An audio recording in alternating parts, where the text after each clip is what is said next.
औज़ुबिल्लाहि मिनश्शैतानिर्रजीम बिस्मिल्लाहिर्रहमानिर्रहीम। जी मेरे इस्लामी भाइयों, आप लोगों का क्या हाल है? उम्मीद है कि आप लोग खैरियत से होंगे और अल्लाह ताला आपको हमेशा खैरियत से रखे और आप जहाँ जाएं आपको इज़्ज़त और दौलत मिले, शोहरत मिले। अल्लाह ताला आपको आसमान की बुलंदियों पर लेके जाए।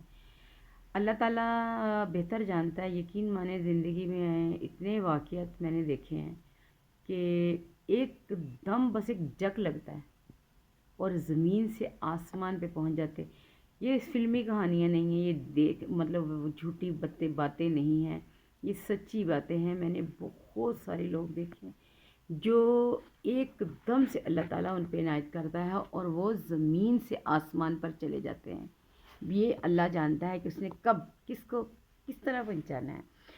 इस लिस्ट में लगे रहें, कतार में लगे रहें, कभी ना कभी तो मौका मिलेगा। ये जो नफल है बीबी फातिमा ज़हरा को हदिया करने के, तो इसमें बहुत सारे लोगों ने मुझसे पूछा है कि जनाब जी ये कितने पढ़ने हैं, किस तरह पढ़ने हैं, मतलब सवाल होते हैं। मैंने कहा कि देखें, इसको आपने कभी भी पढ़ लें, ठीक है, पढ़ के और आप करें कि ये जैसे 2 नफल पढ़ लिए हाजत के, बीबी फातिमा ज़हरा को हदिया कर लें। आप अव्वल आखिर दुरूशी पढ़ें और फिर आपने दुआ करनी। और जो आपने 2 नफल पढ़ने, अच्छा दरमियान में एक और बात है जो मुझे लोगों ने पूछी है कि ये जो सूरत फातिहा के बाद हमने सूरत इखलास पढ़नी है, हमारे पास टाइम इतना नहीं होता। बात को गौर से सुनिएगा, हमारे पास इतना नहीं होता कि हम 21 दफ़ा पढ़ सकें, 7 दफ़ा पढ़ सकें। हम क्या 3 दफ़ा पढ़ लें?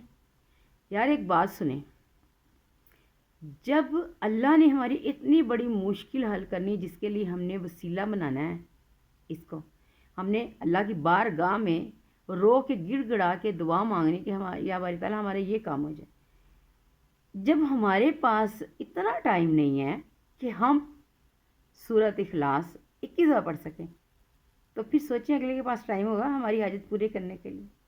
नहीं ना। जितना आप करेंगे, एक कदम हम चलेंगे तो वो 10 कदम चल के आएगा ना। तो आपने सूरत फातिहा के पास आपने सूरत इखलास को पढ़ना, 21 दफ़ा पढ़ लें, 7 दफ़ा पढ़ लें। वो ऐसे इसलिए कहा है कि कम, लेकिन जब आगे कोई ये कहा जी हमारे पास टाइम नहीं है, तो बहुत दुख की बात है, बड़ा अफसोस हुआ कि आपके पास इतना टाइम नहीं कि आप सूरत इखलास पढ़ सके। कितना टाइम लगता है? आपने सूरत फातिहा पढ़नी है और सूरत फातिहा के बाद सूरत इखलास 21 मरतबा पढ़ लें। फिर आप जनाब जी हदिया कर दें ये नफल हज़रत मोहम्मद सल्लल्लाहु अलैहि वसल्लम को और बीबी फातिमा ज़हरा को, और अल्लाह ताला से कहें कि हमारा ये काम। और फिर ये कहते हैं, पूछा किसी ने मुझसे कि क्या ये एक ही काम के लिए पढ़ने? नहीं, आप जब हदिया करें, आप रो के गिड़गिड़ा से अल्लाह ताला के सामने अपने तमाम दुख, तमाम परेशानियां, तमाम तकलीफ़ें उसके हजूर पेश करें कि या बारी ताला हमारे ये काम कर दे। वो तो कुन फयकून है ना, किस टाइम हो जाए ये नहीं हम जानते।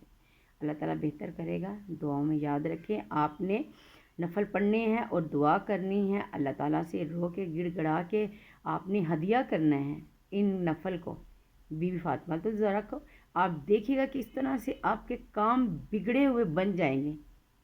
आजमाया हुआ ये, आप 2 नफल पढ़ें और बीबी फातिमा ज़हरा को हदिया कर दें और फिर अल्लाह ताला से अव्वल आखिर दुरूशी पढ़ें और अल्लाह ताला से अपने मकसद के लिए, अपने मकसद के लिए आप अल्लाह ताला से मांगे, वो ज़रूर देगा।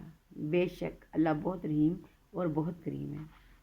मेरे लिए दुआ किया करें, अल्लाह ताला आप लोगों को हंसता मुस्कुराता रखे, हर दुख परेशानी से, तकलीफ़ से दूर करें।